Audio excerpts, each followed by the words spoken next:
दोस्तों नमस्कार, स्वागत है आप सभी का मेरे YouTube चैनल पर। दोस्तों आज हम इस वीडियो में देखेंगे कि कैसे हम कंबाइंड डेटा को, किसी मिक्स्ड डेटा को एक क्लिक के द्वारा अलग अलग कॉलम्स में डिवाइड कर सकते हैं। जैसा कि आप देख पा रहे हैं, ये मेरे पास एक शीट है एम्प्लॉय लिस्ट के नाम से। यहाँ पर मिक्स्ड डेटा मेरे पास हैं, एम्प्लॉय के डिटेल्स हैं। एक ही कॉलम में उस एम्प्लॉय के सारे डिटेल्स यहाँ पर लिखे हुए हैं, जैसे कि उसका नाम, एड्रेस, सिटी, डिस्ट्रिक्ट, स्टेट और पिन कोड। ये सारे डेटा उसके एक ही कॉलम में मिक्स्ड फॉर्मेट में यहाँ पर अवेलेबल हैं। मैं चाहता हूँ कि एक क्लिक करूँ और ये सारे डेटा अलग अलग कॉलम्स में एक दूसरी शीट में, जैसा कि मैं यहाँ पर एक दूसरी शीट बना के रखा हूँ एम्प्लॉय डिटेल्स के नाम से, तो इस शीट में वो मिक्स्ड डेटा अलग अलग कॉलम्स में डिवाइड हो करके अरेंज फॉर्मेट में मुझे मिल जाएं, वो भी सिंगल क्लिक में। जैसे उसका नाम इस कॉलम में आ जाए, नेम वाले कॉलम में, एड्रेस एड्रेस वाले कॉलम में, सिटी सिटी वाले कॉलम में, डिस्ट्रिक्ट डिस्ट्रिक्ट वाले कॉलम में, स्टेट स्टेट वाले कॉलम में, पिन कोड कॉलम में। ये सारे डेटा यहाँ पर मिक्स्ड फॉर्मेट में है एक ही कॉलम में, और मैं चाहता हूँ कि एक सिंगल क्लिक करने पर ये सारे डेटा एक अरेंज्ड फॉर्मेट में अलग अलग कॉलम्स में डिवाइड होकर मुझे मिल जाएं। तो मैं आपको पहले शो करके दिखाता हूँ कि ये कैसे काम करता है। ये मैंने एक बटन बना रखा है स्प्लिट एड्रेस के नाम से, इसको मैं क्लिक करूँगा। जैसे ही मैं क्लिक करूँगा ये सारे डेटा अलग अलग डिवाइड होकर के इस शीट में अलग अलग कॉलम्स में अरेंज्ड हो जाएंगे। तो मैं ये क्लिक करने जा रहा हूँ, देखिए ये मैंने क्लिक किया और यहाँ पर देखिए वो सारे मिक्स्ड डेटा अलग अलग कॉलम्स में डिवाइड होकर के एक अरेंज्ड फॉर्मेट में, एक रीडेबल फॉर्मेट में, एक अट्रैक्टिव फॉर्मेट में मुझे मिल गए हैं। ठीक है, वो भी एक सिंगल क्लिक में। जैसे देखिए यहाँ पर एक नाम, एम्प्लॉय का जो नाम है वो एम्प्लॉय का जो नाम है वो यहाँ पर नेम कॉलम में आ गया, एड्रेस एड्रेस कॉलम में, और ऐसे अलग अलग ये सिटी कॉलम, ये डिस्ट्रिक्ट कॉलम, ये स्टेट कॉलम और ये पिन कोड कॉलम। तो अलग अलग कॉलम्स में वो डिवाइड होके आ चुके हैं। यहाँ पर मैंने एग्जाम्पल के लिए सिर्फ 10 रिकॉर्ड लिए हुए हैं, लेकिन ये 10 रिकॉर्ड 10,000 भी हो सकते हैं, 10 लाख भी हो सकते हैं। और यदि आप इसको मैनुअल करें, मैनुअली आप इस काम को करेंगे तो बहुत ज़्यादा टाइम टेकिंग है, बहुत ज़्यादा ये एफर्ट लेने वाला है, बहुत ज़्यादा टेडियस वर्क है और आपको थका देने वाला काम है। क्योंकि इसको जब आप अलग अलग करेंगे तो एक एक फील्ड को यहाँ से कॉपी कर करके यहाँ पर अलग अलग कॉलम्स में जा करके आपको पेस्ट करना पड़ेगा, जो कि बहुत ही ज़्यादा टाइम टेकिंग काम है। तो ऐसे काम को हम VBA प्रोग्रामिंग के थ्रू, एक्सेल की प्रोग्रामिंग के थ्रू, मैक्रो के थ्रू, VBA की कोडिंग के थ्रू सिंगल क्लिक में कर सकते हैं। ये मैंने कैसे किया है, क्या कोडिंग मैंने की है, इस वीडियो में मैं पूरा एक्सप्लेन करूंगा। तो बने रहिए मेरे साथ इस वीडियो में लास्ट तक। तो चलिए चलते हैं कोड विंडो पर और देखते हैं इसके पीछे मैंने क्या प्रोग्रामिंग की हुई है। तो डेवलपर मेनू में व्यू कोड को क्लिक करते हैं और ये हमारा कोड विंडो ओपन हो जाता है। यहाँ पर देखिए मैंने एक मॉड्यूल 1 ले रखा है मॉड्यूल, और इसमें एक मैंने सब रूटीन बना रखा है जिसका नाम आप देख पा रहे हैं स्प्लिट एड्रेस। तो इसको समझते हैं। ये मेरा वेरिएबल डिक्लेरेशन है, इसमें जो जो वेरिएबल्स मुझे ज़रूरत पड़ेगी उसको मैंने यहाँ पर डिक्लेयर किया हुआ है। जैसे कि ये वर्कशीट वेरिएबल है, 2 वर्कशीट वेरिएबल मैंने लिया हुआ है, और ये कुछ लॉन्ग टाइप का वेरिएबल है, ये स्ट्रिंग एरे है, और एक इंटीजर टाइप का वेरिएबल इंडेक्स के लिए मैंने लिया हुआ है। ये जो 2 लाइन है, इस 2 लाइन में मैंने वर्कशीट वेरिएबल को असाइन किया हुआ है अपने वर्कशीट से। पहला वर्कशीट हमारा है एम्प्लॉय लिस्ट के नाम से, जिसमें हमारा कंबाइंड एड्रेस है, हमारा जो मिक्स्ड डेटा जहाँ पर लिखा हुआ है उस वर्कशीट को मैंने इस वेरिएबल में असाइन किया हुआ है SWS में।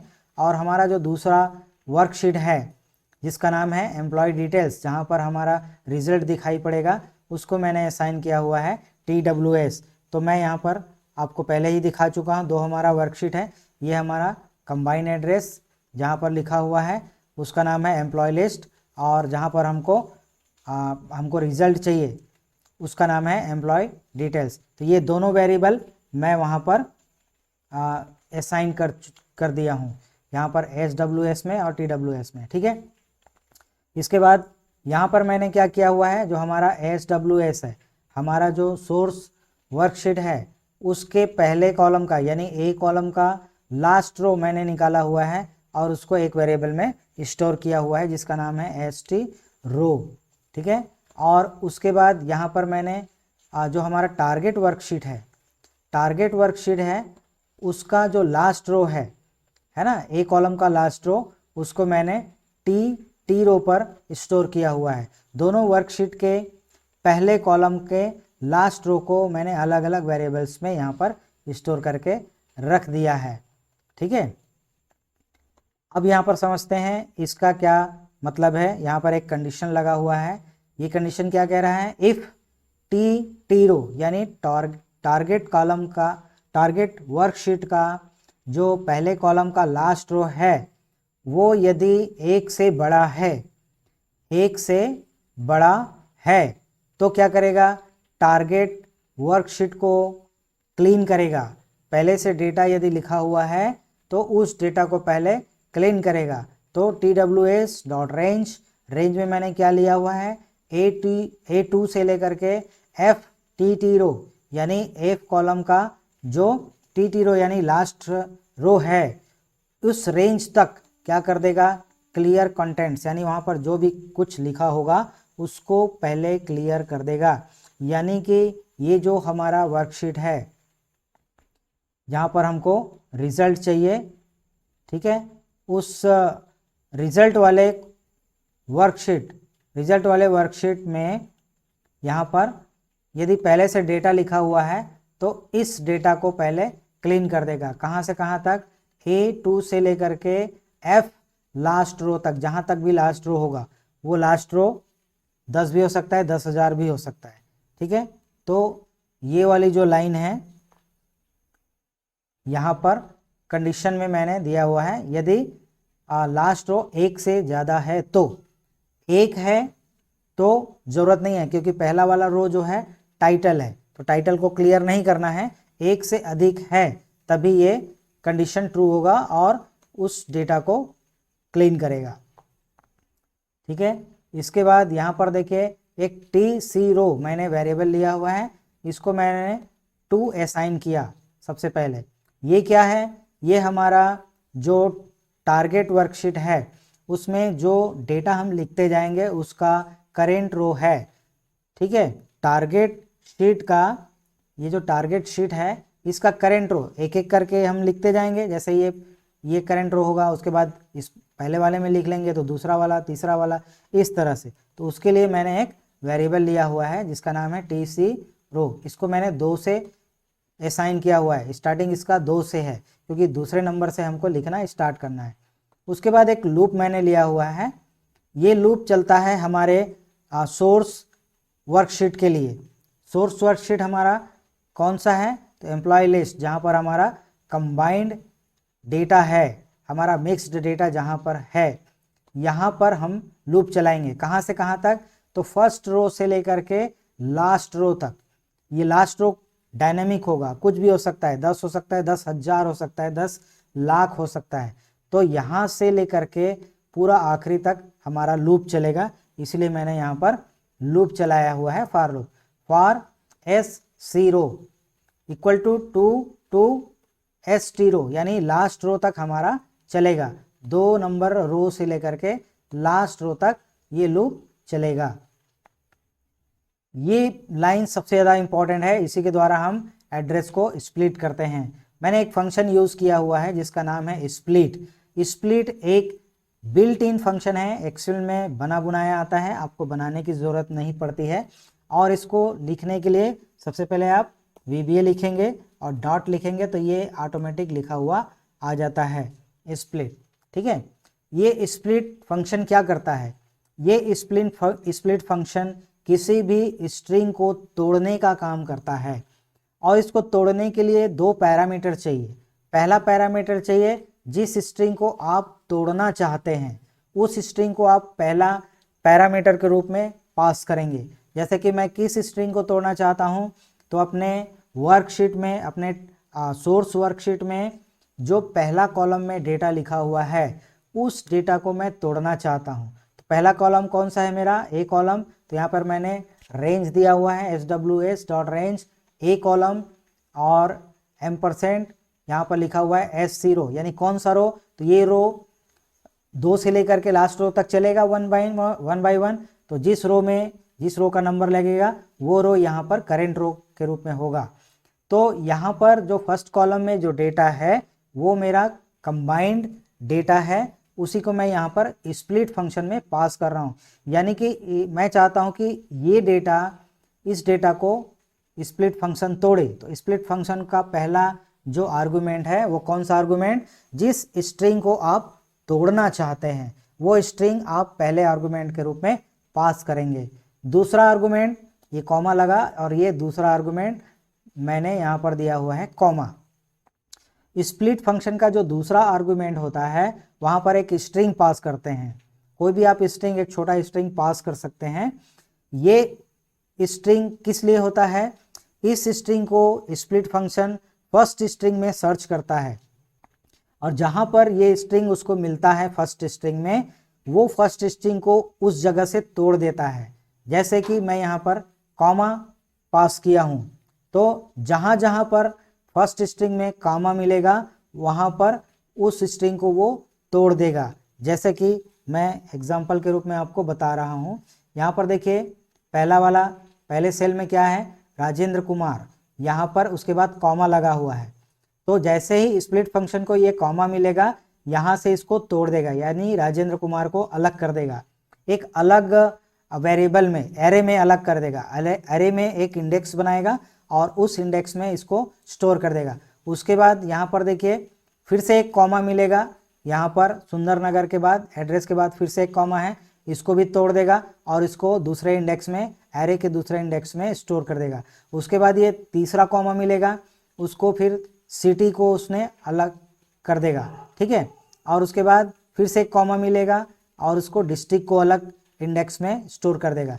ऐसे करके जहाँ जहाँ इसको कॉमा मिलेगा वहाँ वहाँ से इस स्ट्रिंग को वो तोड़ देगा, और तोड़ने के बाद अलग अलग इंडेक्स में, अलग अलग एरे के इंडेक्स में उसको स्टोर कर देगा, और उस इंडेक्स को, उस एरे के इंडेक्स को हम दूसरे शीट पर अरेंज कर सकते हैं।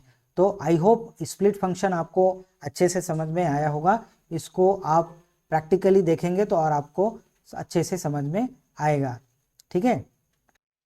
तो स्प्लिट फंक्शन के द्वारा हम अपने कंबाइंड डेटा को कॉमा से तोड़ करके एक स्ट्रिंग एरे में स्टोर कर लेते हैं जिसका नाम है SPL ऐड। अब हमको चेक करना है कि इस एरे में कितने डेटा स्टोर हुए हैं, यानी कि हमारा कंबाइंड स्ट्रिंग कितने पार्ट में डिवाइड हुआ है। जितने पार्ट में डिवाइड हुआ होगा उतने ही पार्ट में हमको एक और लूप चलाना पड़ेगा, और उन अलग अलग पार्ट्स को अलग अलग कॉलम्स में हमको अलग से वर्कशीट में लिखना पड़ेगा। तो उसके लिए मैंने एक और कंडीशन दिया हुआ है। सबसे पहले चेक करते हैं कि हमारे स्ट्रिंग एरे में कितने इंडेक्स बने हैं। उसके लिए होता है यू बाउंड फंक्शन।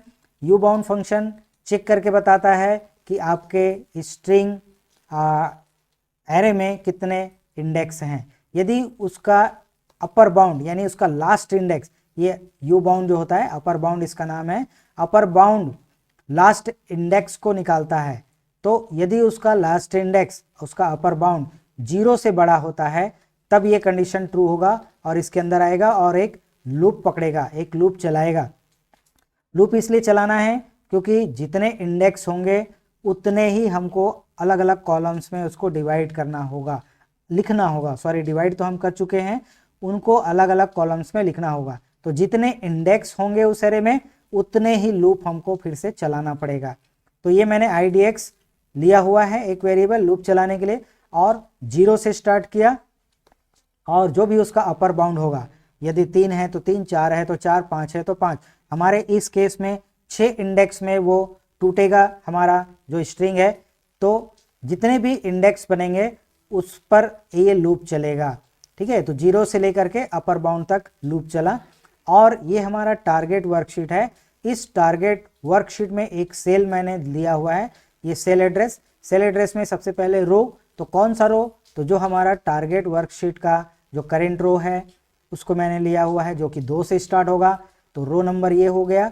और उसका कॉलम नंबर क्या होगा, तो कॉलम नंबर होगा जो हमारा इंडेक्स है उससे एक ज़्यादा। इंडेक्स 0 से स्टार्ट होता है और हमारा कॉलम 1 से स्टार्ट होता है, तो इंडेक्स में हमने 1 प्लस कर दिया, तो हमारा करेक्ट हमारा कॉलम का एड्रेस आ जाएगा।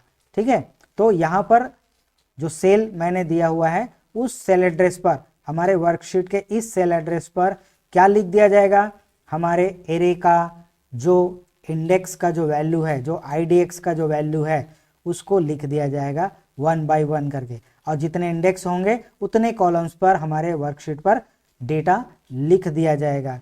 इस तरह से यहाँ पर एक रो पूरा कंप्लीट हो जाता है। जब ये पूरा लूप ये वाला लूप इनर लूप कंप्लीट होता है तो हमारे एक रो में सारे कॉलम्स पर डेटा लिख दिए जाते हैं। और उसके बाद हम अगले रो पर चलते हैं। ये देखिए अगला रो क्या होगा, तो TC row equal to TC row plus 1, अगले रो पर हम पहुंच जाएंगे और ये लूप वापस फिर से चलेगा दूसरे रो के लिए। इस तरह से सारे डेटा को हम टारगेट वर्कशीट पर लिख देते हैं और यहाँ पर हमारा लूप कंप्लीट हो जाता है। उसके बाद टारगेट वर्कशीट को एक्टिवेट कर देते हैं और जो हमारा वर्कशीट वेरिएबल है उसको हम रिलीज कर देते हैं। इस प्रकार ये कोड यहाँ पर कंप्लीट होता है। मैं आपको एक बार फिर से इसका प्रैक्टिकल दिखाता हूँ। ये हमारा कंबाइंड डेटा है, हमारा मिक्स डेटा है। इसको मैं जैसे ही क्लिक करूँगा इस बटन को, ये सारे डेटा हमारे यहाँ पर दूसरे शीट पर आ जाते हैं। इसको मैं पहले क्लीन कर देता हूँ ताकि आपको पता चले। और यहाँ पर मैं इसको क्लिक करने जा रहा हूँ। ये मैंने क्लिक किया, जैसे ही मैंने क्लिक किया देखिए वो जो हमारा मिक्स डेटा था, कंबाइंड डेटा था, वो अलग अलग पार्ट में टूट करके यहाँ पर अलग अलग कॉलम में एक अरेंज्ड फॉर्मेट में, एक रीडेबल फॉर्मेट में आपको मिल जाते हैं, वो भी विद इन सेकेंड्स। ठीक है, तो सोचिए ये कितना यूजफुल प्रोग्राम आपके लिए हो सकता है, कितना काम का हो सकता है। सोचिए यदि आपको कोई ऐसा डेटा मिले आपके ऑफिस में या किसी डेटा सेंटर पर यदि आप काम करते हैं या जिस फील्ड में आप काम करते हैं, आपको एक डेटा दिया जाता है कंबाइंड डेटा, मिक्स डेटा, जिसको बोला जाता है कि इसको तोड़ करके अलग अलग कॉलम्स में एक रीडेबल फॉर्मेट में बना करके हमको दिया जाए। सोचिए ये संख्या बहुत ज़्यादा है। अभी तो एग्जाम्पल में मैं आपको 10 रो में इसको दिखाया, हो सकता है आपको 10,000 रो मिले या 10 लाख रो मिले। यदि आप इसको मैनुअली करना चाहें तो ये बहुत ज़्यादा टाइम टेकिंग होगा, बहुत ज़्यादा समय लेगा, बहुत ज़्यादा एफर्ट लेगा और बहुत ज़्यादा थकाने वाला काम होगा। लेकिन VBA प्रोग्रामिंग के थ्रू आप इसको विद इन सेकेंड्स कर सकते हैं। ये है VBA प्रोग्रामिंग की ताकत। तो आई होप ये वीडियो आपके लिए बहुत ज़्यादा यूज़फुल होगा, बहुत ज़्यादा आपके लिए काम आएगा और रियल लाइफ में, रियल प्रोजेक्ट्स में आप इसको यूज़ कर पाएंगे। तो ओके फ्रेंड्स, ये वीडियो यदि आपको अच्छा लगा तो ज़्यादा से ज़्यादा लाइक कीजिएगा, शेयर कीजिएगा, कमेंट कीजिएगा और चैनल पर नए हैं तो मेरे चैनल को सब्सक्राइब कर लीजिएगा, बेल आइकन को प्रेस कर लीजिएगा। तो मिलते हैं इसी प्रकार के एक अगले वीडियो पर, नए वीडियो पर। तब तक के लिए bye bye. Thanks for watching my video. Thank you very much.